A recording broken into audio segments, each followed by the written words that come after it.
Hi everyone, my name is Kathleen Brophy. If you haven't joined one of these other webinars before, I am the Director of Publish What You Pay United States. And this is our third webinar in a three-part webinar series about Publish What You Pay and our work across the network on issues of just energy transition and climate change. So the first two webinars, we had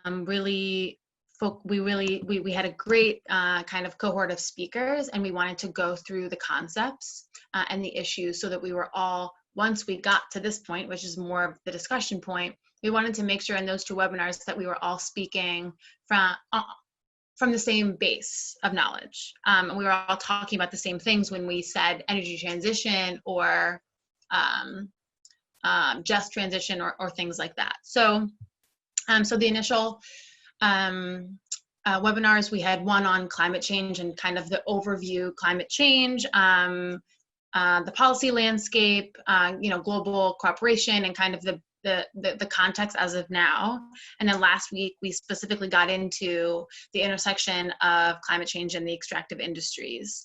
So obviously, as one of the major drivers of climate change, we talked a lot about the fossil fuel industry and the necessary huge changes that need to be made there, but we also talked about minerals, since many of you know and many of you live and work in mineral-rich countries, that the transition away from fossil fuel-based power to renewables is going to really change the market dynamics for a lot of different minerals. So we also talked about that side of things. As kind of context for everyone, just in case you haven't joined the calls, but if you have, my apologies. This webinar is basically one important step in a longer process, which is has been pretty organic. It's just a group of those of us within the global network who are really eager to maybe in our own coalitions to start working on this, but also to within the rest of the network to help the entire Publish What You Pay global architecture think through these things and really kind of think through what our role can be in the larger climate justice movement. So far, it's been a small group of coalitions who have outlined and discussed initial ideas for a Publish What You Pay global statement on these issues and set of principles, and then potential areas of work. So scoping so far is more further along when it comes to fossil fuels, and the mining side, the mineral side of how PWYP can work on minerals in the energy transition is currently being developed. But so far we've made more progress on the fossil fuel side of things and the implications for our work. And the mining side is we're currently working through those things.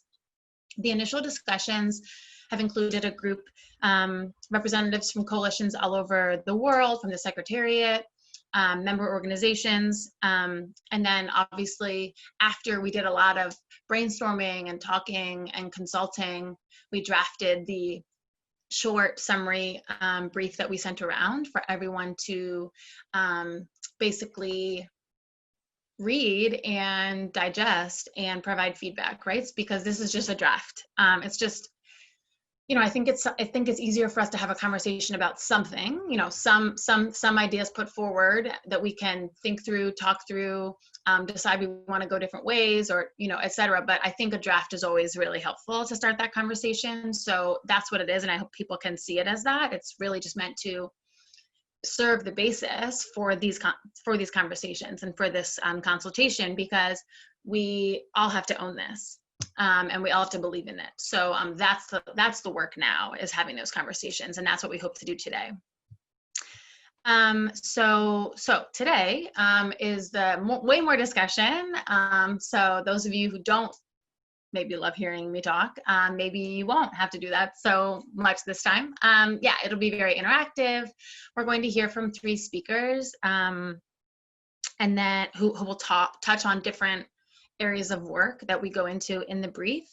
And then we'll, do a bit of a Q&A with those speakers, which will lead into our discussion about the brief, the memo itself. So we'll discuss the policy positions at the top of the brief, and then we'll talk about the 3 kind of like bodies of work that we suggest in that brief. So just a little bit of housekeeping as usual.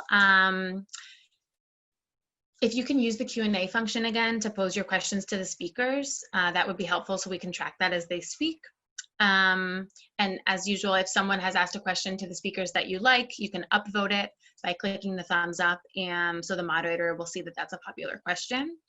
And then in the chat, using the chat function, if you could say hello and introduce yourself, but use the Q&A function for the speaker questions, that would be great.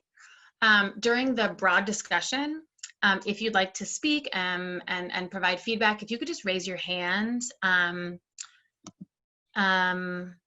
If you could just use the raise your hand function, then I can unmute you and you can provide your your points in the discussion. That will make it so we don't have a lot of feedback noise, but people can still talk. So I'll be watching that throughout the discussion.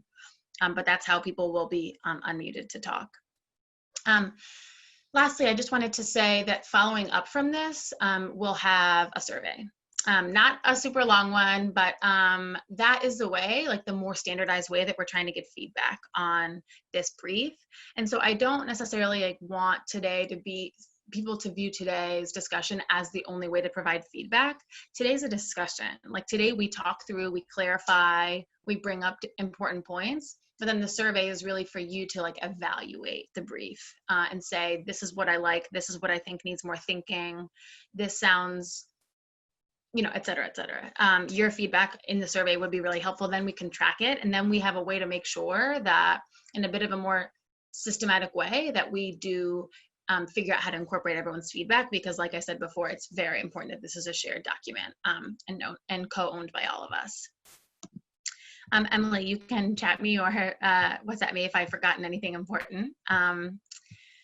So today we'll start with just a very brief presentation from me going through the major things in the brief, and then we'll hear from 3 speakers.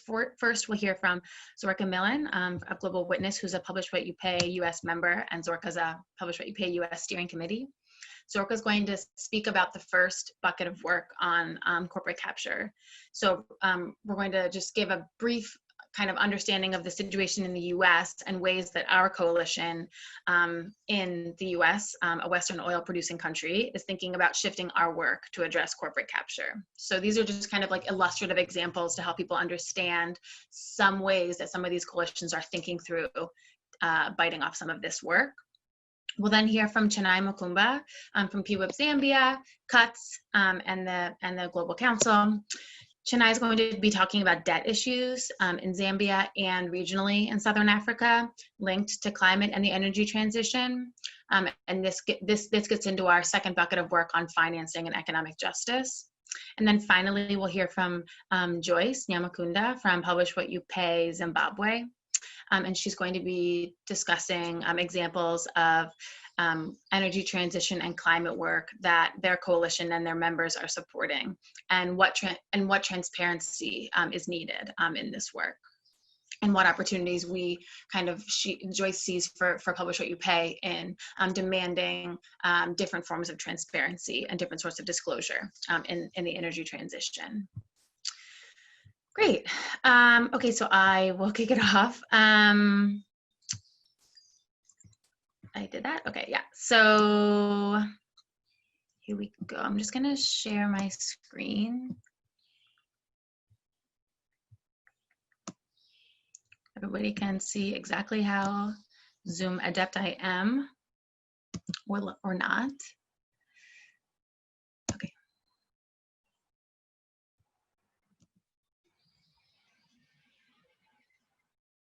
Okay.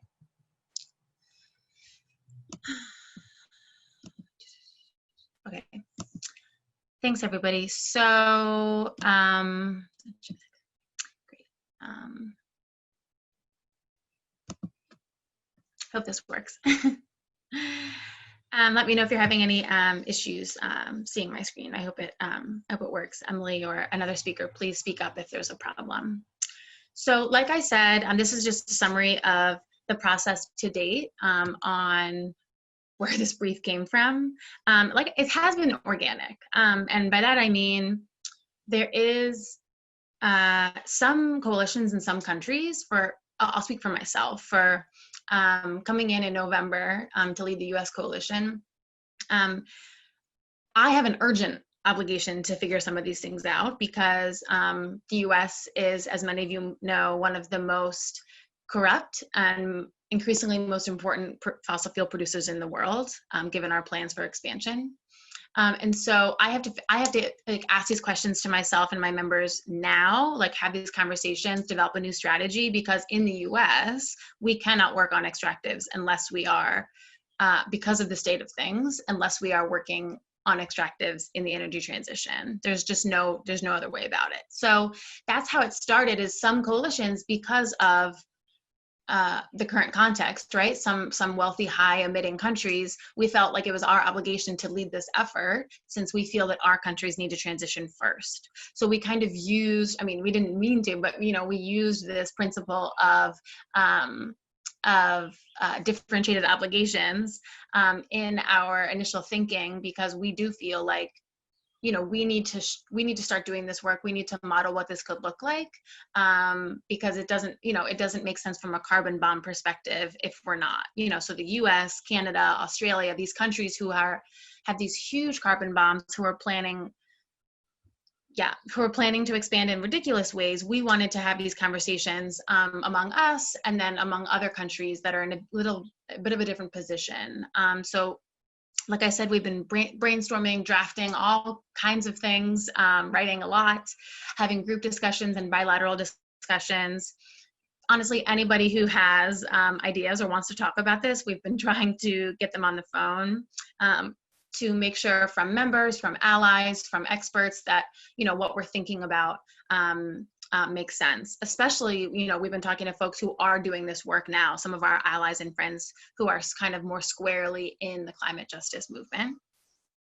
So we've been having these conversations, and then we drafted this brief to share with an initial group, like I said, to get feedback, and now we're having this webinar series to begin this consultation. So that's what we hope to do now, where the survey will be sent out after this, and there will actually be 4 weeks for people to fill it out. In those 4 weeks, we'd love interested people to let us know, Emily, myself, if you're interested in talking through some things more, you have kind of very detailed feedback on certain areas, et cetera, like this is a great time for those sorts of conversations. And this survey would be, again, the main place where we would like people's feedback. That's been the process to date, and now I want to get into the meat of the discussion. So as you can see in the brief, the first part is an articulation of potentially some shared position statements. And so I think there's just a few important things to note here. I mean, this is a lot of words, right? But basically, number one, we need to focus on supply. So a lot of kind of global climate action focuses on consumption, and we support those efforts, but we also really want to focus on the supply side of things. So what's happening in what's happening in the supply of these fossil fuels, and what's happening in terms of oil companies' plans for expansions. We believe that there needs to be a cessation in production itself. And so this includes, like I said, a managed phase out, where countries like the US, who are such historical emitters, would have to immediately lead. And then other countries, as the energy market transitions, would have to start making similar plans to phase out. So that would be an immediate kind of termination of all exploration in certain countries like the US, Canada, and Australia, an immediate phase down of production in those countries, and then kind of a more sequential phase out in other countries. Which gets into number two. That's really, really important here.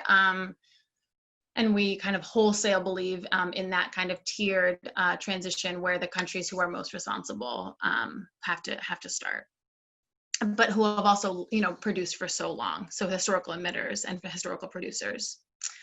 And then number 3 kind of gets into this idea of the transition itself.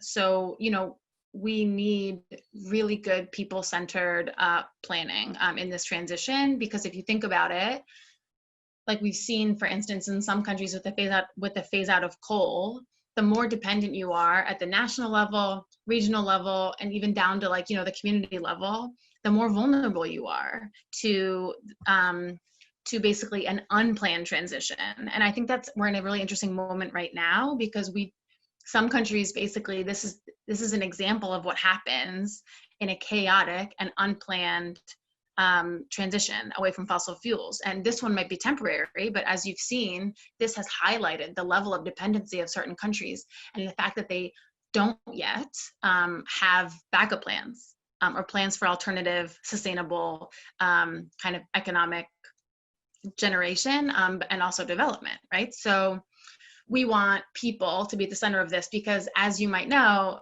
people are always we always bear the brunt of the poor policy choices of our elected officials.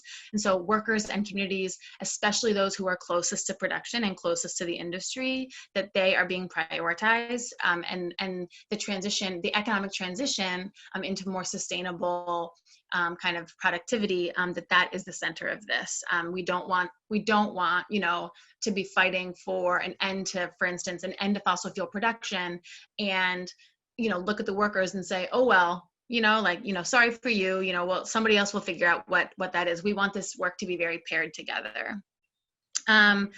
Acknowledging that the energy transition is already well underway, and that certain communities, like I've said, have always borne the brunt. In the US, we call them sacrifice zones, but they're basically people who the industry, communities, indigenous peoples, who have suffered because of the fossil fuel extractivist model for so long.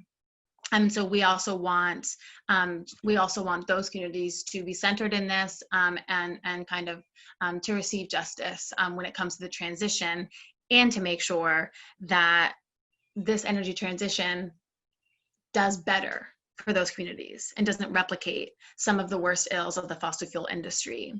And just making sure that, which is number 5, the extractivist model of development, while in some cases it has brought revenues, due revenues, it's also created so many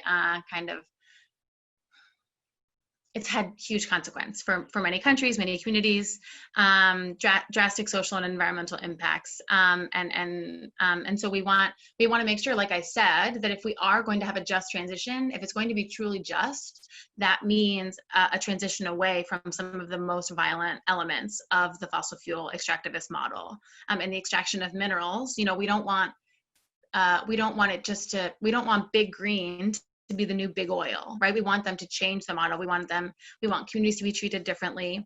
And we don't want basically the extraction of minerals for a green economy to mimic some of those same things. Okay, so this is only a few slides, don't worry, but I just wanted to provide kind of the initial thinking. We started the conversation by saying, what if we believe in a transition, and so many people around the world, millions around the world are taking to the streets to demand a transition, why aren't we transitioning? And, it's not that simple. We are, it's happening, but why isn't progress, why aren't we seeing more bold progress? And, in some countries like mine, for instance, you're seeing the exact opposite. So why aren't we seeing that? We try to analyze and think through this, and we came up with a few basic things. One, the fossil fuel industry is absolutely not on board. And as many of you, all of us probably know, they're one of the most powerful entities in the world. So that's a problem. So not only is the industry not on board, they're planning the opposite. So they're planning massive expansion. In the US, in some developing countries, they're basically operating in a different context, one where the energy transition is not inevitable. Their plans are basically antithetical for meeting 1.5 or 2 degrees ceilings. So you have the resistance from the fossil fuel industry, and then unfortunately you have the situation where in many really important producing countries, the political bodies are completely captured, right? So if the fossil fuel industry doesn't want it to happen, it's not going to happen. That's absolutely the case for my country. So thinking through, that as one of the biggest barriers to action is the fact that we don't have a decision-making body in the US, for instance, that's making decisions in the public interest. They are making decisions on behalf and for the fossil fuel industry. So that leads to obviously pro-fossil fuel policies, but also a lack of serious exploration of alternatives. So in countries where they're just denying the necessity of transitioning, we're seeing like a lack of any interesting thinking when it comes to other economic models.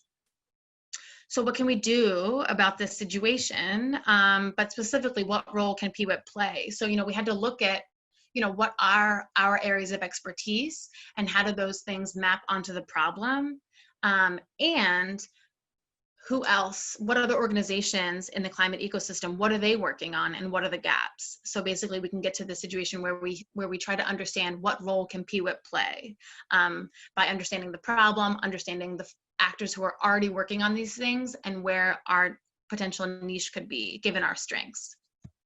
So obviously we bring historical expertise and perspective on corporate capture, political capture, resource extraction, and economic injustice or economic justice.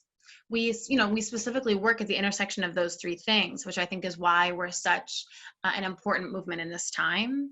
This is just one of the excerpts. We have such deep and extensive knowledge on the corrupting effects of the extractive sector and the tools that the industry uses to gain political power, build public legitimacy based on false narratives, and maximize profit. So, we know the oil industry so well, right? And we know the corrupting effects of extraction. And so I think that's given the nature of the problem and the problem that corruption plays in a lack of serious progress on climate change, I think we have a lot to add. A focus on governance and public revenues, which are hugely important in the transition. And then obviously, I think our historic focus on different forms of transparency can be hugely helpful here. There's a lot of information that needs to enter the public domain and fast, not just from governments, but also companies. So, those are some of the things when we think about our value add or our niche, those are some of the things we're thinking through, which led us to these initial areas of suggested work. Just try and check myself, I have to hurry up. Okay, so the first being, like I said, political capture and governance. Because it's one of the biggest problems, but one of the biggest obstacles, but because we are poised to work on it because we have before. So this basically, how do we de-rig our political systems? How do we get our elected officials back to make sure that they're making decisions based in the public interest rather than corporate profit? And so that's, obviously a hugely important first step. If these are the policymaking bodies and they're making policies for the fossil fuel industry in some cases, that's obviously, going to continue to be the biggest obstacle to progress on climate change. So this I think maps really well onto our historical work, the work of our members, but also PWYP as, one of the reasons we've always wanted more transparency is because we know that corruption is taking place, right? So we've worked on corruption for a long time and we're trying to, like I said, de-rig these systems so that we can get them back, basically. So political capture and governance is a necessary first step if we're going to work on this. But then financing and economic justice in the transition is really huge, and it's really complicated and not very well captured in just a few bullets, but we get into it more in the brief. But basically, what PWYP has always worked on is some of these hugely harmful and regressive policies that subsidize continued extraction at the expense of communities, taxpayers, all of the handouts basically that allow production to continue, allow corporations, oil corporations to have just windfall profit and deprive governments and communities of basic tax revenues and basic kind of like social well-being. So we've always worked on those, but if you think about it, like, if you use some of that work on subsidization, on tax exemptions, et cetera, it can also help push back against the industry's plans for expansion. So we can use some of our tools that we've always used for economic justice and deploy them to the climate fight, if that makes sense. But, a really important point I want to bring up is this idea that continued dependence will lead to economic chaos, which is critical. So, I'm not going to tell anybody in another country that they should get off fossil fuels, because that's not my place. I can only speak about my work in my country, but, we do need to start looking at the numbers and the fact that some governments seem to not, they seem to be potentially making really risky economic decisions and, on their bets on long-term oil. And so if you continue to, talk about fossil fuel-based economy into the next 30 years, that's a very risky bet, given the fact that the energy market is going to change so much. And so will governments and companies lead their workers, lead communities to a cliff, and then push them off? Or can we transition, a managed decline, right? So can we start planning now so that it's less chaotic, it's less immediate and abrupt, but we can really plan and over time transition in a way that allows people to kind of be trained in other forms of employment. It allows governments to slowly integrate other forms of revenue into their budget instead of what we're experiencing now, which is a moment of sustained chaos, given basically what will be the continued volatility of the oil market. Chatham House, I think I got this right. Chatham House says it's public finances at risk or public revenue at risk, but all the public money basically that is continuing to be sunk into the fossil fuel industry, in some cases that's going to it's going to come out of the ground. It's going to bring revenues just like it always has. But in other cases, because we are in a transition, it's undeniable, that revenue is really at risk. And it's our money. Like we've always said, it's our money. We deserve a right to know how it's being used. We've always looked at deals historically, kind of like Johnny West says, but now we need to be more forward looking. What decisions are being made on my tax dollars when it comes to incurring oil-backed debt into the next 20 years? And do I think that's an unnecessarily risky policy choice that my government is making? Things like that. Finally, transparency and public participation. You might have seen in many countries around the world, there's increased of course you've seen it. There's increased criminalization of people who are fighting back against the industry. They're fighting these carbon bombs. They're at the frontier trying to fight the build out basically of fossil fuel infrastructure, and they're being criminalized at an alarming rate. So we need to continue to prioritize that. Like I said, there's a continued emphasis on the disclosures we've always fought for, but there also are going to be potentially new and different sorts of disclosures that we can really help make happen based on our historical kind of expertise. And finally, a huge bucket of work is the EITI advocacy. How can we make sure that EITI is up to date, is providing the information that it should be, and that it's being used as a full tool, kind of a transparency tool for the transition. Okay, I hope everybody, okay, I'm done my presentation. And now I want to move to our speakers. So the speakers all have a few minutes each. They're going to, like I said, go into 1, 2, and 3. And so I can leave that slide up if it's helpful. But political capture, economic justice and financing, and transparency and public participation. So first I wanted to kick it off to Zorka, who's, like I said, a Publish What You Pay US Steering Committee member and works at Global Witness, who's going to talk about the first bucket, some of the political capture work in the US context that we're thinking about. Thanks, Zorka. Thank you, Kathleen, for that really wonderful overview. Did a great job framing and kind of setting the stage. So hopefully I can try and be very brief, but yeah, just by way of background for those who might not be familiar with Global Witness, we are one of the original founders of the Publish What You Pay network, and so it's incredibly exciting to see the coalition coalition or coalitions evolve in these important new directions. We are a watchdog group. We do our own investigations. Historically, this has been focused in developing countries, Nigeria, Myanmar, Congo, and so on. But increasingly, we are also looking at rich Western countries, in this case, most relevant for this discussion, the United States. Those countries have, of course, long played the role of enabling corruption and money laundering and all the kind of illicit financial flows, and we have highlighted that, but they also have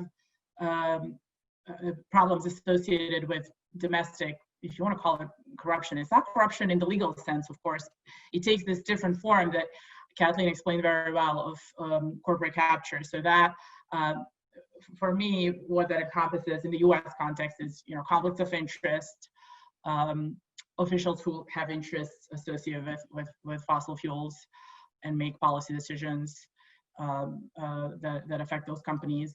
It also includes corporate campaign contributions. So in the United States, elected officials raise funding for their campaigns from companies, among others, also from rich individuals. And as you might guess, oil and gas companies are, they tend to be pretty generous contributors. So the problem with this, whether or not we call it corruption, is kind of it's sort of a semantic quibble. The problem with these kinds of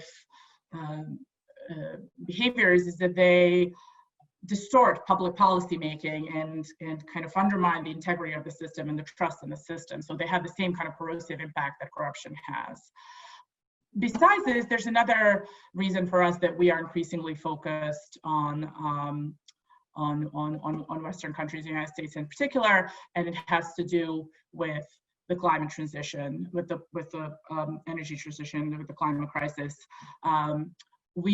Last year we did a comprehensive research into top greenhouse gas emitters, so the top countries that are the top producers of oil and gas. And as Kathleen alluded to, the United States came out on top. So that means this is where we really need to focus on keeping things in the ground if we are to have a chance at tackling the climate crisis. And why haven't we done that? Well, it kind of goes back to this problem of corporate capture and the ways in which these corporate interests are have been standing in the way of climate action in the US in particular. I think what's probably useful is to kind of give some illustrative examples of how we're trying to tackle this, and also to try to bring it up to date with the current coronavirus crisis and the fact that in the United States this has given rise to significant bailouts for the oil and gas sector. So this is something that we have been engaging with in different ways. So of course, the pandemic has hit the U.S. economy as it has the economies of just about every other country in the world has hit it pretty hard, and so there is a need for government intervention to get the economy going again. What we find is that this intervention has tended to kind of disproportionately benefit oil and gas as opposed to workers and communities, which was one of the principles that in our 5 principles, right? That was one of the things that Kathleen highlighted. And the other issue with that is that a lot of the US oil and gas producers were in pretty bad shape. Some were even on the verge of failing before the pandemic. So, it's a bit disingenuous to use funding that is set aside for the purpose of helping businesses that are struggling because of the pandemic, and then use that money to help businesses that were in trouble even before the pandemic. So what are we doing to tackle this? Well, at Global Witness, as I said, we are an investigative organization, so we have been doing some digging and have highlighted a case study of one particular company called Occidental Petroleum, which is it's not a household brand name, so I don't expect a lot of you might not have heard of it. It is a domestic U.S. producer. It's kind of a medium-sized company, but it actually it happens to be the #1 producer in the Permian Basin, which is the most lucrative basin that spans Texas and New Mexico. And it's also one of the top political spenders. So, you know, what I was describing earlier in terms of corporate spending on campaign contributions and lobbying, Occidental turns out to be very generous.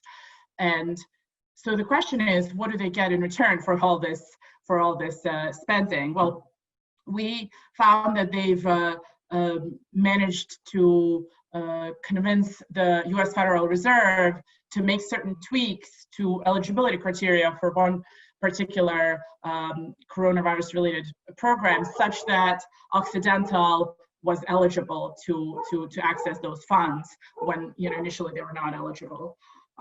They also have already claimed a huge tax refund of over $100 million, and some of their subsidiaries will benefit from royalty relief that has been announced by the relevant U.S. government regulator, which is Department of Interior.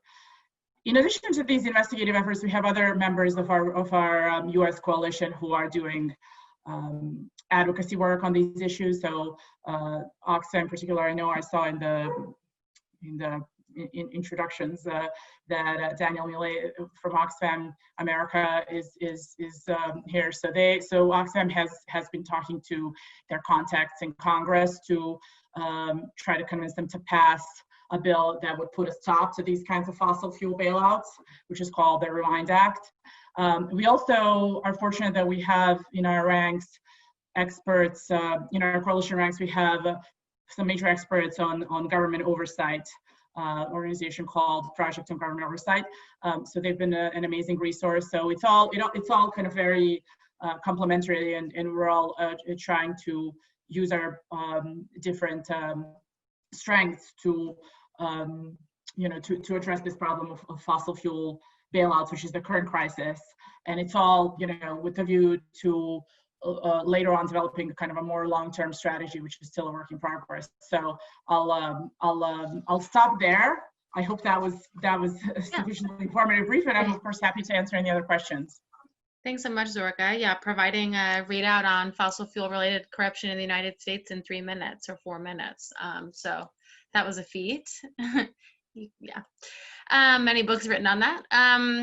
Thanks so much, Zorka. And if you have questions for Zorka, please put it in the chat and we'll be circling back on that. I want to move to Chennai now. Thanks, Chennai, for being here. Hi, Kathleen. Thanks so much for the invitation. Really excited to share on this topic as well. So I think specifically looking at the topic of debt, this is something we as civil society in not just Zambia, but the region broadly have been working on. I think essentially over the past, I would say 10 years, we've been seeing a growing debt problem, so to speak. And I think many of us started our advocacy long before we are where we are now. So for example, in Zambia, our debt is almost expected to be about 100% of GDP, right? When the IMF, for example, has recommendations that are far below that at about 60%. And so what happened with the pandemic really is an exacerbation of this particular issue, where we saw, because of the slowing down in terms of economic growth rate globally, this began to affect, for example, countries such as Zambia. And it was interesting because when you take a look at the epidemiological, I would say, aspect of the pandemic, we've had really low death rates, we've had really low cases. But what we saw was a much more economic exogenous impact on the economy. And this was in large part because a lot of Zambia's copper is bought by China. And so essentially because of the slowdown in China, we therefore saw a significant decrease in the price of copper. And so what this meant was that, first of all, we just weren't generating enough foreign currency, but also a significant amount of our debt is in foreign currency. And so we found ourselves in a situation where we now needed to still continue to make interest payments in US dollar, but essentially our source of this US dollar, particularly given that, sort of copper is our main foreign currency earner, was on the decline. And so we found ourselves in a situation, and I know a number of other countries found themselves in a situation where just because we really haven't been able to manage that sector well, we didn't have the resources to support the economy, the different sectors that required support during this amount of time. So to give you a specific example, in Zambia, when you take a look at our domestic resource mobilization, when you add our debt interest payments to sort of public service salaries, that constitutes over 90% of our domestic resource mobilization.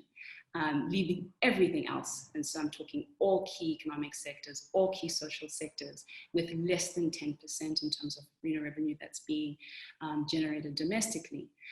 So we really are finding ourselves in a bit of a crisis, and it's been exacerbated by COVID.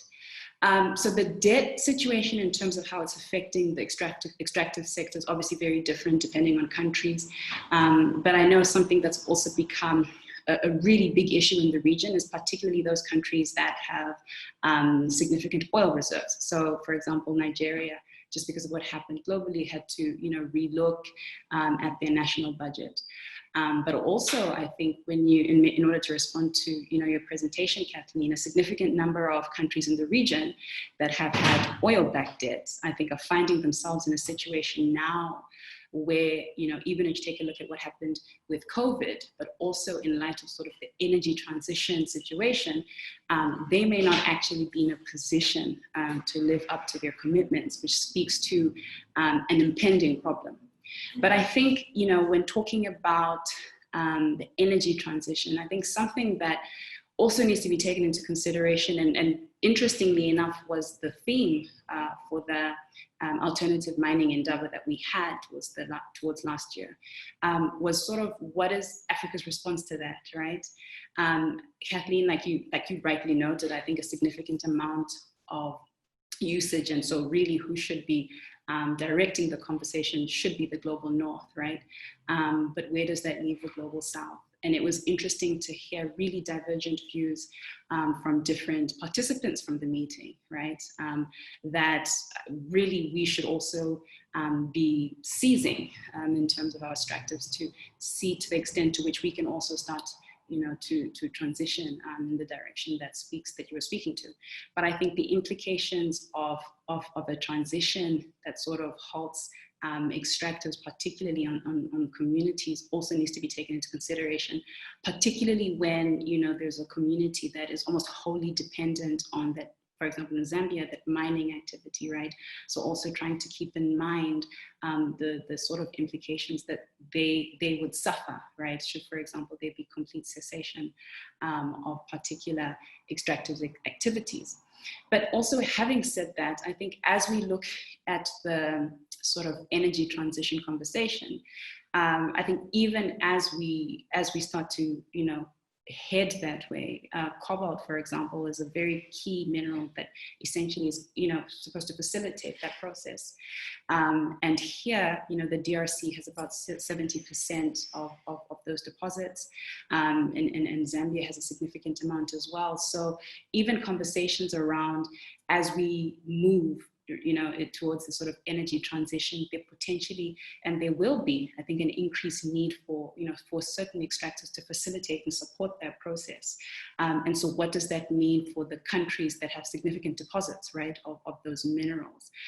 Because particularly as we're having a conversation about slowing down extractives and looking at alternatives, that increased demand, particularly for cobalt, could almost be a spanner in the works, I think, in trying to facilitate those processes. So those are certain conversations that we've been having here as well, just in terms of the role that countries such as ours, particularly in this region, that have almost the resources to support this transition, what role they would play and what kind of necessary systems and structures that you need to put in place to almost ensure that we don't find ourselves where we are now, right? Heavily dependent on something in an attempt to try and achieve something better.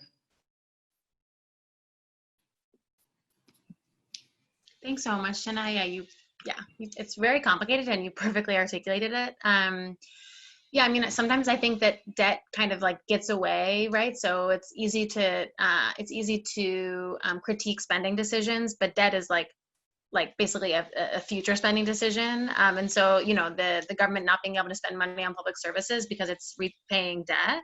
And when that's completely kind of like commodity-based debt, or, you know, these commodity-based economies, basically what we're seeing is a perfect example of how fragile that is and how vulnerable that is and how important diversification is. And that's one of the kind of elements of this thinking in this paper, is how to help support efforts for diversification and away from these like more high risk decisions that have always been high risk, but are now especially short-sighted. Thank you so much. I hope everybody's noting that we have a full, what would we call it? What's the opposite of a manel? We have a full female panel, which I very much love. So please give us kudos for that. A lot of power women. Now we're going to finally go to Joyce, who's going to kind of talk us through some of the transparency thinking she's been doing before we open up for our discussion. Joyce?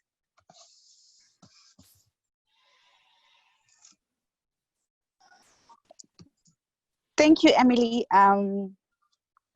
Hello, everyone.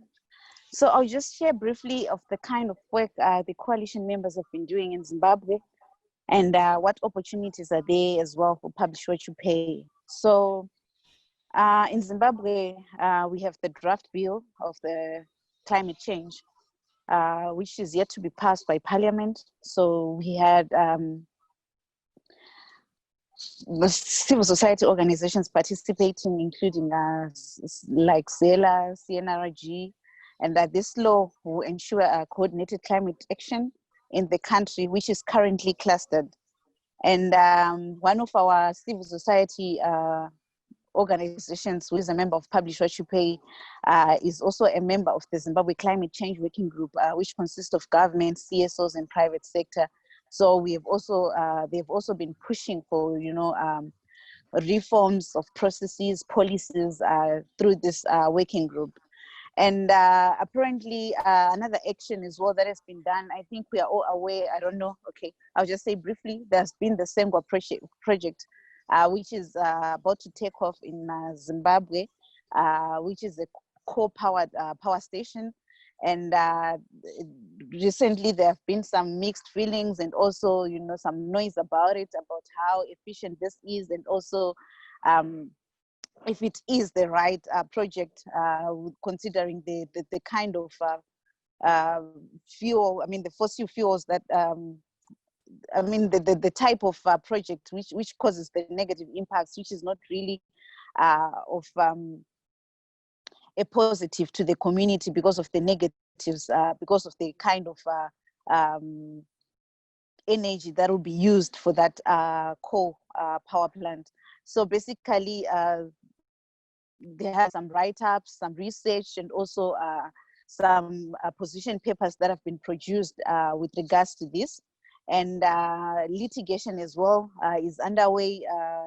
One of the members, Zimbabwe Environmental Law Association, is very strong in issues to do with litigation. So they've been litigating against the construction of this coal-powered power station.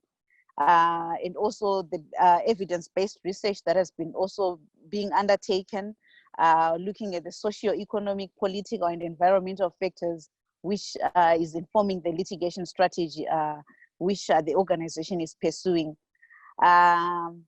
Another thing also is that the organizations here have been publishing their first, I mean, they published their first climate change law book in Zimbabwe, which evaluates the legal and policy framework for climate change management and disaster risk reduction in Zimbabwe, looking at the effects of climate change on human rights linked with extractives and clean energy technologies, which are also being examined. So I think I mentioned about the public publications and the policy briefs. Quickly, I'll move on to the issues to do with what options, especially can Publish What You Pay Zimbabwe pursue. I think there's the issue to do with energy contracts, like looking at the energy contract transparency, which is really something that we need to work on. expanding from the mining contracts that we've been looking at, but we also need to expand to look at energy contract transparency, contract transparency and monitoring in project implementation is needed to be monitored and measured. I think we also need to bring in the aspect to do with the OECD guiding framework, the UN guiding principles on business and human rights to assist us in monitoring these contracts as well. And I think as the country is moving more to climate-friendly technologies, it may be easier to forget the devastating impacts that are caused by issues to do with lithium extraction, hence the need to continue empowering affected mining communities to monitor environmental impacts of the projects and aimed at addressing climate change. So as we have been working with the grassroots or the mining communities on other issues, I think there is an opportunity to expand more, looking at issues to do with climate change and the extraction of minerals, and in this case, the issue of lithium in Zimbabwe. And basically, I think overall, the CSOs working together with potential investors, there's need to promote responsible sourcing of the much needed climate friendly energy source while protecting the rights of the local communities. And there's also need to monitor the loan agreements and debts for large infrastructure development projects, especially like in Zimbabwe. I mentioned the issue of the coal powered project, which is the Sengwa one.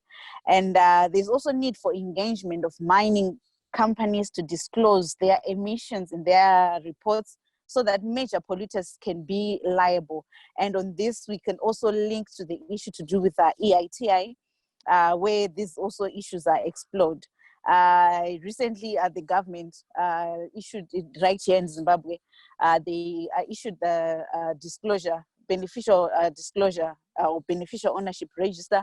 And we also need to extend this to the issues to do with climate change, where we also really need to know who's behind the deals that are happening within the activities or the projects that are being done, which has a bearing on issues to do with climate change. And also, we can't take away the issue to deal with policy dialogues, facilitating dialogue on stranded assets, and the issues to do with economic cost, which we have within the country or on a certain project. So I think at the moment, this is what I have to say. Over to you, Emily. Thanks so much, Joyce.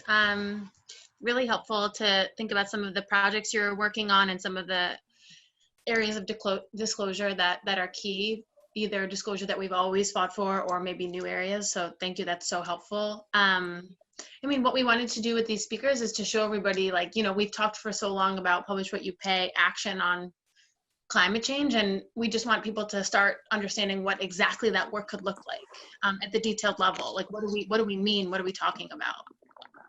And so, which is again one of the goals of the brief itself, is to help us get there and help us think through some of those options. So now we're going to move to discussion. I'm going to switch up what I was thinking. First, I would like if people could, so again, the way you can ask questions is to raise your hand. So please do that, and I'll unmute folks. But what I'm hoping is that we can talk through, we can react to some of the ideas presented by our speakers, and also react and discuss the three areas. I think that would make the most sense off of these speakers. So react to, you know, the buckets, the 1, 2, 3 buckets that we presented in the brief, and also some of the specifics that Zorka, Chennai, and Joyce brought up.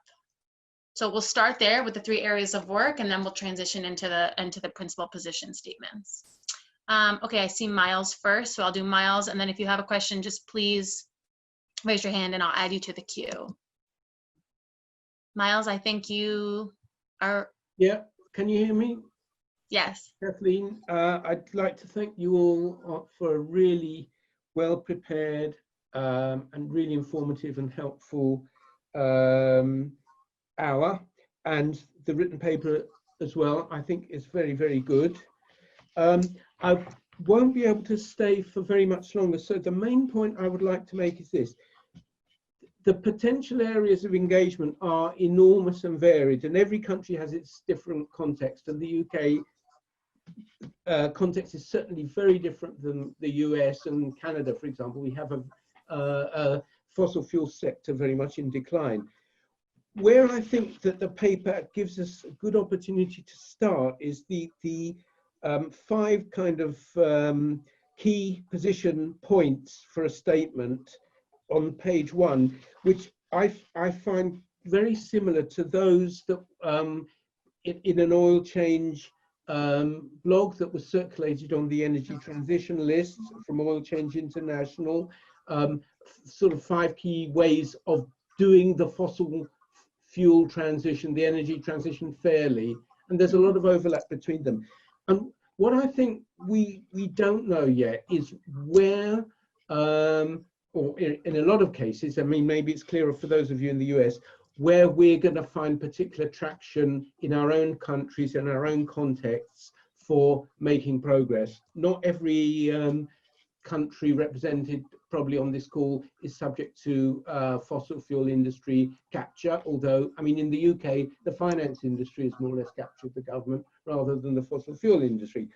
So, but what I'm hoping or wondering whether we can we, based on those first 5 principles, can we formulate them in such a way, and what I like about this process so far is that the discussion's been very much north and south, south and north, recognizing the position of workers in the industry, recognizing the position of affected communities, etc., recognizing that there are somehow some benefits do flow from the extractive industries to communities in some cases, as well as many disbenefits.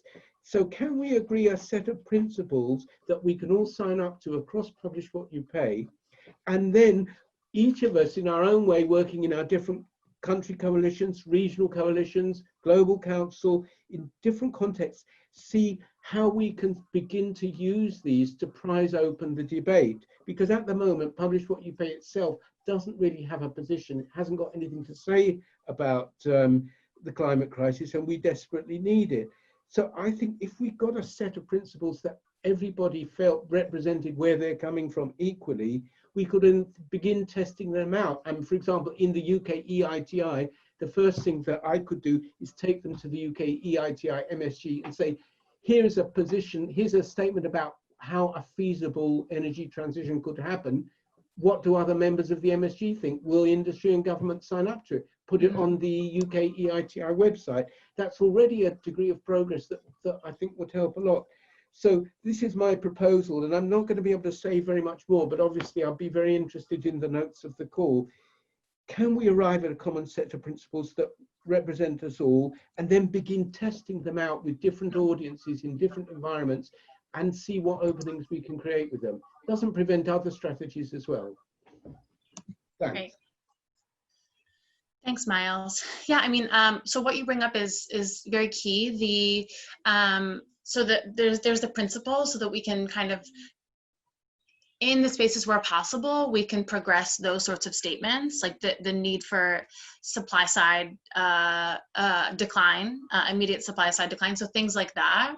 So I completely agree on the utility of those policy principles, you know, those statements, and making sure that we all agree on them. So we'd love to hear feedback on those. But in terms of the areas of work, you're also right that they're huge. So the economic justice work in the US will likely look nothing, will likely have very few, in the detailed way, will likely have very few similarities to economic justice work in Uganda. Just because of the way that the transition is going to affect those countries, and the relationship of those countries to the extractive industries is very different. So I think, you know, I think you're rightfully pointing out, we have countries in so many different categories, and each category will have a completely different set of work when it comes to all these issues: corporate capture, economic justice, and transparency. They're just all starting from different positions. So can the broad buckets help provide people with enough understanding, as well as the position statements, that they can begin to start to articulate work? And I think that's what we want to do. That's why we have this network, right? Is to share how we're thinking about this work and start doing it, and test it and try it with each other, and help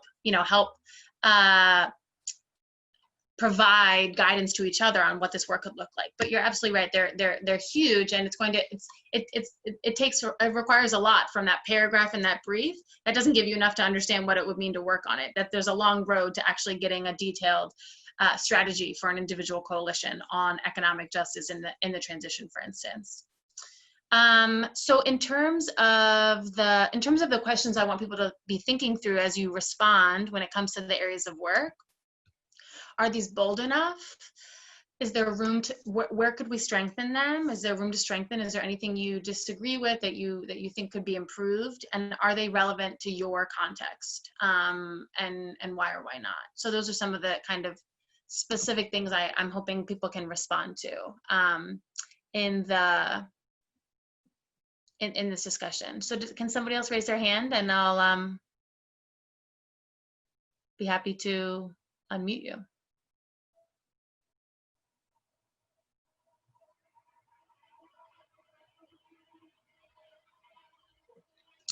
Let's see. Okay, Chloe, yeah, let me just unmute you.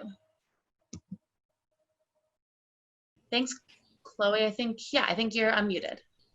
Great. I put my comments in the chat as well. I think that it's going to be important, this piece about making sure that we don't contribute to the resource curse as we start extracting minerals for the renewable energy transition. And I think this should also be the case for the actual renewable energy infrastructure too, wind farms, solar farms, geothermal, etc., especially as fossil fuel industries and mining companies seek to show that they have corporate responsibility by also seeking market access to those contracts to build the infrastructure and extract those minerals. So that financial transparency piece, I think, will still be really important, and would love to see the RE infrastructure be thought about too. And I also think that there's such an important relationship between the supply and the demand piece. And I think this is an important angle. And, of course, we're going to need to reduce our supply as well. Mm-hmm. Reduce our demand so that there's less supply and I think less human rights violations. And I'd be interested, sorry, I have a lot of questions, I guess, and I'm really interested too in the diversification of economies and what that looks like. What are the opportunities beyond large scale development projects mm-hmm. for countries to still get the revenue necessary to support their people? Really important points and questions, Chloe. On your first point, I completely agree. These are big deals that are going to be made. So it's not just, you're absolutely right, it's not just the extraction, but it's I mean, if you think about, this is not necessarily something we work on, but the land acquisition for oil projects that our allies and some of our groups work on for so long, I mean, the same thing's going to happen with wind farms and et cetera, et cetera. So you're absolutely right that the same governance issues with the deals themselves and with the projects themselves are so key. But yeah, I'd love anybody to, if anybody, any speakers or any attendees want to respond to the diversification point. I know there's so much good thinking going on in our network and in our membership on that exact issue. So feel free throughout the discussion to respond to that.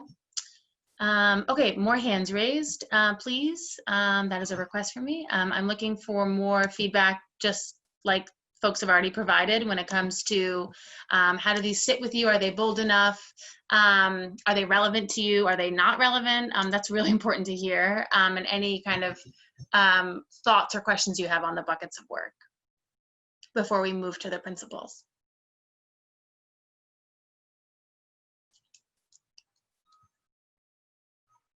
Okay, great. Carlos, I'm going, oh, did I do it right? No. Allowed to talk. Carlos. Oh God. Okay, hold on. Unmute Carlos.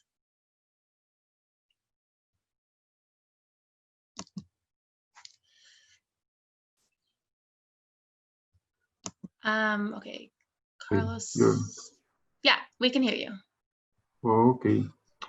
I agree that we need to reinforce. First, I'm sorry for coming in so late. I messed up at times. I thought it was 10 a.m. my time, but it was EST time, so I missed the entire first hour. Sorry for that. But I've read the proposal carefully. First, I want to agree with the need to strengthen the concept of good governance of the transition itself. No? And we could go in further detail. You know, local communities need to be consulted, and consultation rights.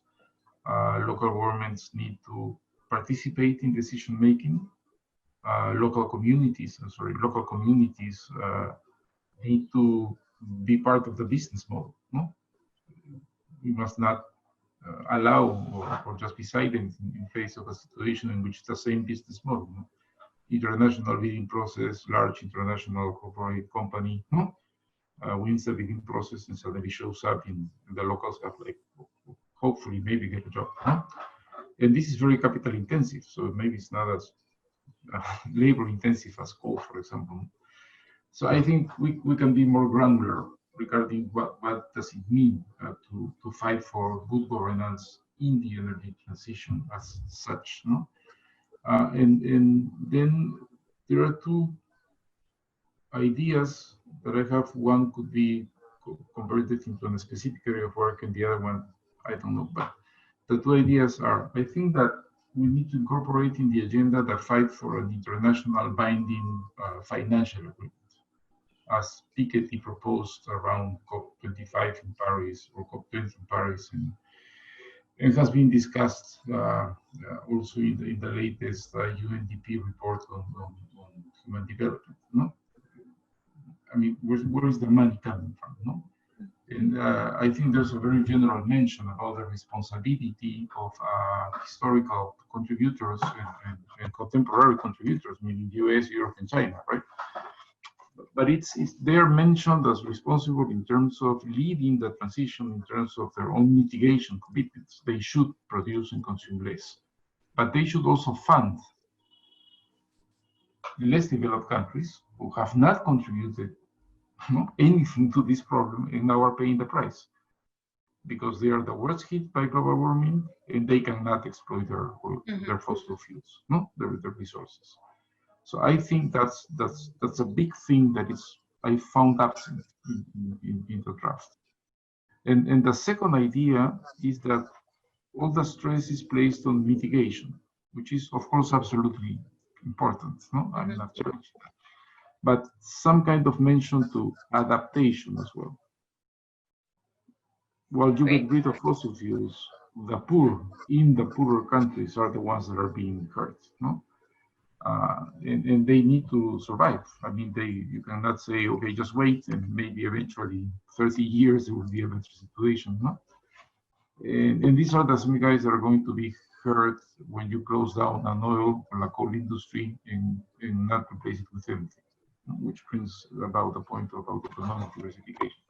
But I think that those two big areas I thought were absent and should be mentioned. I mean, they can deserve a paragraph, a couple of lines, a sentence here and there. But I think that the campaign for an international financial agreement, in which this idea of a shared responsibility, bears fruit and becomes concrete, that could be a point of campaign for the Secretariat. I mean, that could be part of a global campaign with regional and national chapters doing whatever they choose to do, as we have spoken many times. But I think we should join that fight, because we see the way this is happening, and this costs money, and who's going to provide it? Okay. Thanks so much. Thanks very much, Carlos. Yeah, I mean, the climate financing, I mean, that's related to your first point, right? The climate financing and the Green Climate Fund, countries paying into a fund that provides countries who need it with resources to do this work, to adapt. I think it's really key, and I think we do need to ask ourselves if we want to play a role in that. I find that space to sometimes be a bit saturated, but that being said, it's very related to what we've talked about, and I think we do need to explore to see whether there's something that we could add value in, because when it comes to equity, that's key. You're absolutely right. So I'd love to talk through that some more. And yeah, on your second issue, I think that's really important, and I completely agree as well on the mitigation adaptation. I think I mix up your points, but I do think the adaptation does relate to this diversification and does relate to like unlocking more public finance for some of these problems. Of course, we have to, once you get the money, you have to really make sure it's invested in some of this community-based solutions. But thank you. And the granularity is, of course, we have to keep going there. What do we mean, right? When we say diversification, all of these things, I'm hoping that as we begin to do the work and we can illustrate to each other, we can continue to get more granular and share a really detailed understanding of what this could look like. But thanks for those points. We have a couple questions in the Q&A that I'd like Zorka to maybe go at first. This relates to a problem we have in the US. I mean, the corporate capture in the US is unbelievable. So we have companies who mask their influence through like shell companies and other vehicles so they pay politicians off, but obviously it's not direct. So what do we do about that phenomenon where they're masking their influence intentionally? And also, when it comes to the US, we have really bad election finance issues where companies they have so many ways that they can pay off politicians, can contribute to campaigns in kind of illicit ways. So are there any, what kind of strategies can we employ on those issues? Zorka, I'd love to hear your thoughts on this, but people in other countries who are fighting really institutionalized political corruption that is impeding climate progress, would love to also hear from other panelists or other attendees your thoughts on that issue. But Zorka, please kick it off. Sure. Well, these are great questions. Thanks, Patrick.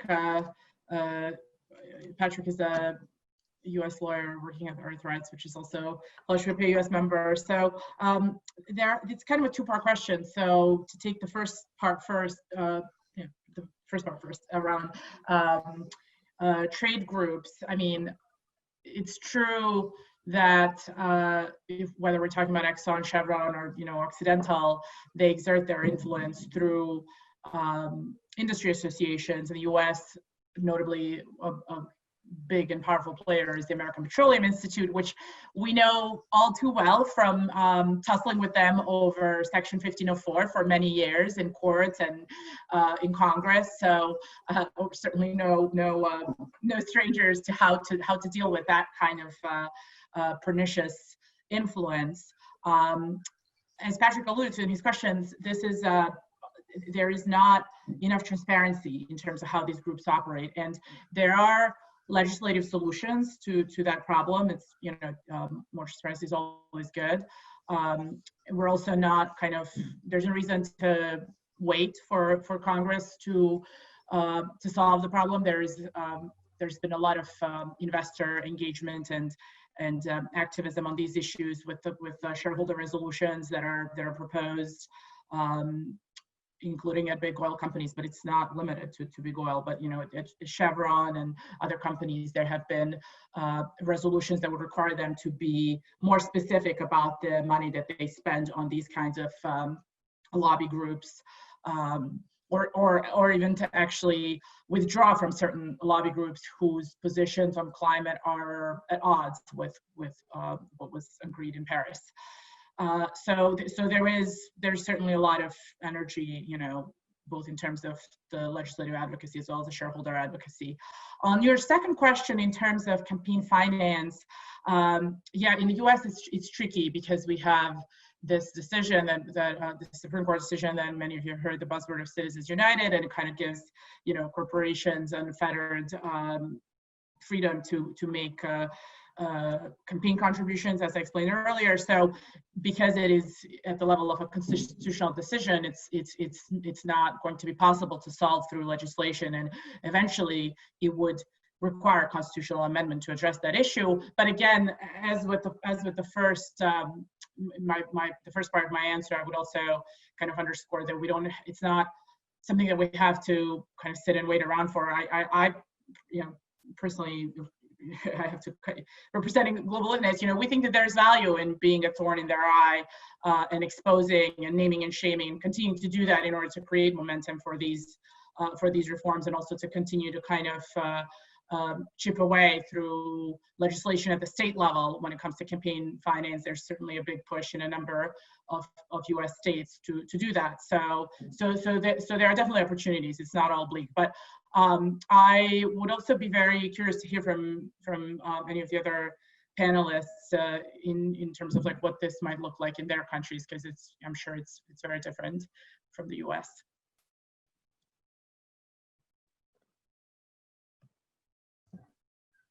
Any other panelists or attendees who can touch on this issue of entrenched political systems and the fight against corruption as key to the fight for resource governance, justice, or climate justice? I think this is really kind of a key point of discussion.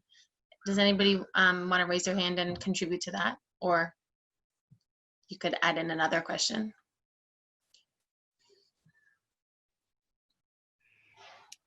I think I could say something very quickly. I think on our part, so I think slightly differently from the US, so we've actually been advocating for certain legislation to be enacted to deal particularly with corruption and other sort of key issues. Because for us, a lot of it stems from the fact that, a lot of what we're advocating for, we don't have a legal backing for, or the institutions themselves aren't strengthened. But sort of the concern always arises from the fact that essentially often you tend to find that the people that you need to enact the piece of legislation are the ones that are benefiting from the current status quo. So we find ourselves in sort of this catch-22. So I think for us, it remains something that we're currently pushing for, and so have been trying to find different avenues. At the moment, for example, Zambia is currently in discussions with the IMF about a potential package. And so what we're essentially trying to push for in conversations with the IMF is to say, hey, do not give a loan unless, for example, you include certain legislative recommendations on our part. So trying to almost use this external or signed way to push for different legislation, I guess, to address the corruption issue that's taking place on this side of things. Great, thanks, Chennai. Great, anybody else want to contribute on that point? Otherwise, I would love, people can continue to provide feedback on those questions I asked related to the areas of work, but I'd also like to open it up to feedback on the 5 policy statements, the high-level policy statements. So again, like, are they bold enough? Could they be strengthened, improved? We've heard some feedback on those. And are they relevant to your work? And do you think they would help? What ways do you think they could help you in your work? So we'll do another round of feedback and discussion on kind of the principal statements. Does anybody want to raise their hand and provide any comments there?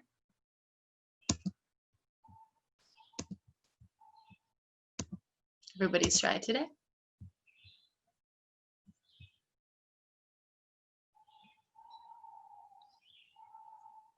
Okay, so I guess they're perfect.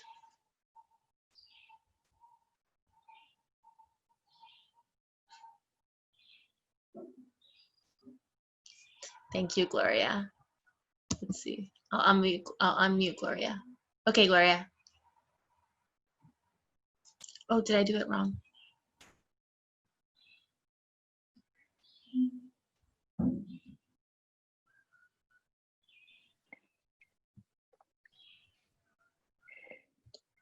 Did you want to go, Gloria? Hi, Kathleen. Yeah.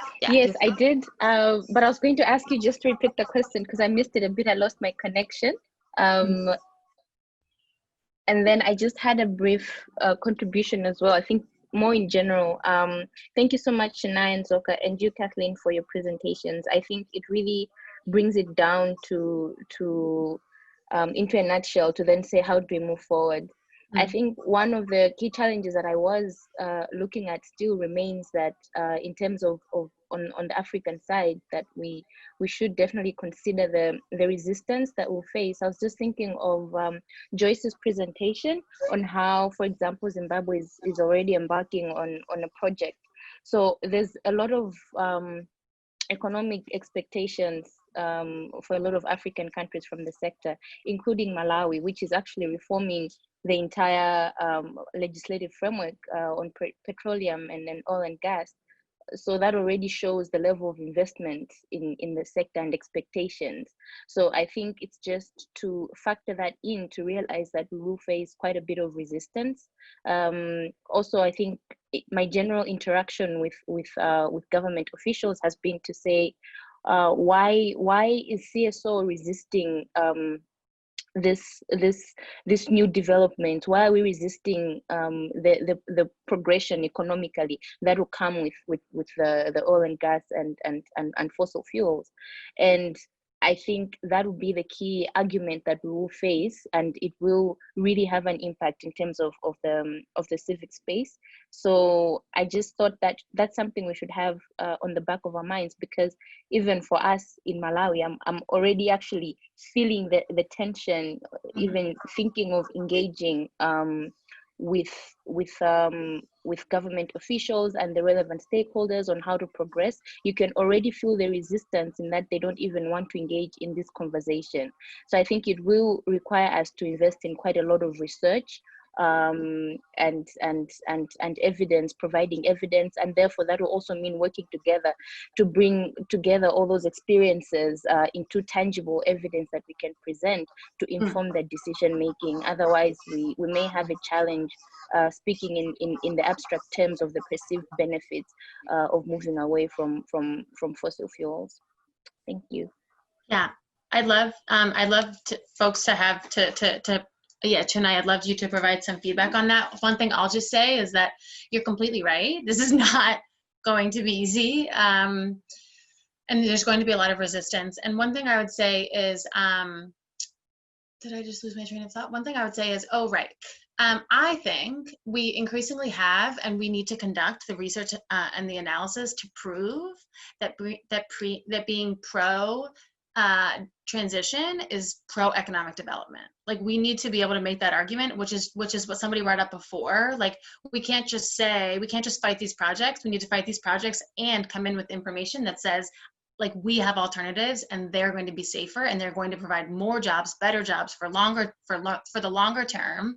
We're going to have public revenue. We're going to have contributions into the 30 years. Like, we need to provide that information or else we won't be taken seriously. So there's this argument, right, that environmentalists are anti-jobs and anti-economy, and we really need to push back against that and say, actually, like, we have those interests foremost. They're at the top. We are not anti-worker. In fact, the companies are taking their workers to the cliff, and then they're going to push them off. So we need to incorporate ideas, tangible ideas for economic development into our work and prove that those are better than the model that we've relied on. I think that's going to be one key thing for our success. That there's a lot of work to be done. Chennai, I'd love to hear your thoughts on this. Yeah, no, Kathleen, I absolutely agree with you, and I absolutely agree with Gloria. And I think just to say, the pushback that we would receive, I think would be from more than just the government or sort of private sector, but maybe even from the actual communities themselves, right? Because I think you tend to find that there are quite a few communities that are benefiting from particular operations. And so I think to add, Kathleen, just to what you're saying, first of all, absolutely, we need to show very sort of concrete and detailed alternatives, that sort of show, modeling that over the years, this is what we expect. But also, I think we need to also have engagements that are tailored to suit, so the different actors that we're approaching, right, with this particular way of thinking. So maybe something like that could work, with the government officials, but how are we going to communicate particularly to communities and say, hey, listen, you're actually, this is more harmful for you than the benefit that you're receiving from this current way of working, right? But then I think like I said, and Chloe mentioned it as well when she was responding to the comment I made earlier, there's certain countries that are almost going to be at the, I want to say, brunt of this sort of renewable energy transition because they have many of the resources that are required for something like that. And so whilst we're saying, hey, let's sort of move away from our normal way of working, right? There's this other side of the discussion that also needs to be looked at. And I think trying to find a balance would be quite key. Thanks so much, Chennai. If anybody else wants to come in, Carlos, you can have, I'll give you 1 minute there.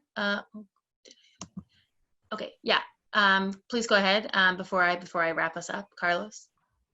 Yes, I think that the new post-COVID crisis scenario will help us in the rationale against further investment in oil, because it is estimated that for the next 5-6 years, probably the price of the barrel will be $45 or maybe even less.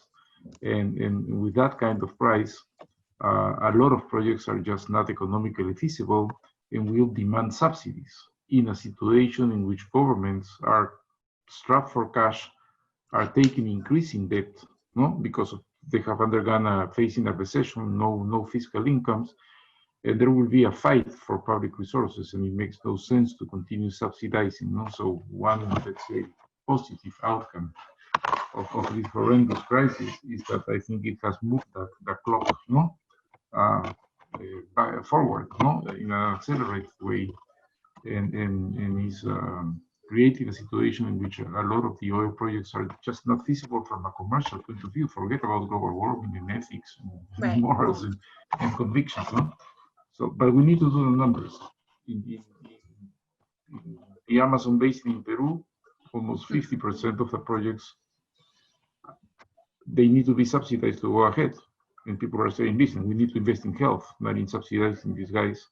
Or if we're going to subsidize something, subsidize the energy transition, not the past, but no, invest in the future. But the numbers are coming out. So I think that will help build that passion. Agreed. Thanks so much, Carlos. Very important final point. You know, I think we can figure out ways to continue sharing resources on this, because we need to remember this is not a vacuum. There's a lot of work going on. And so if we can continue to share what this work looks like, either by our members or organizations or others, we can continue to understand the interventions and approaches being taken and what we could potentially add. I think that we can figure out maybe with the Secretariat some way to continue to try to do that, because it sounds like there's huge appetite for getting into the details and understanding what the problems look like, what the work looks like, all of that. So we really appreciate people's interest, passion. It's so exciting. And just the final thing I'll say before we close is that, so at the end of this session, and we're going to have a few more, so there's going to be one for the Eastern time zone, there's going to be a French, I believe, and I think there's other plans for other consultations in other languages in the works. So we're going to have those. And then from all of these conversations, the feedback, we're going to send out the survey, which again, we really need people's feedback on that survey. We're going to use that survey to integrate them back into the summary document that we sent out. So we're going to basically improve it, use all of your feedback to try to update it in a way that represents the thoughts and interests of everybody in the network. And then that paper will be presented to the Global Council in September of this year for debate and discussion about whether we can potentially adapt it. So those are the kind of the next steps. Thank you so much for our speakers. This was the best all-female panel ever. So thank you so much. And thanks for our attendees and participants. This is a group effort, and we need kind of all of your expertise and brain power. So thanks for being here at the table with us to talk about it.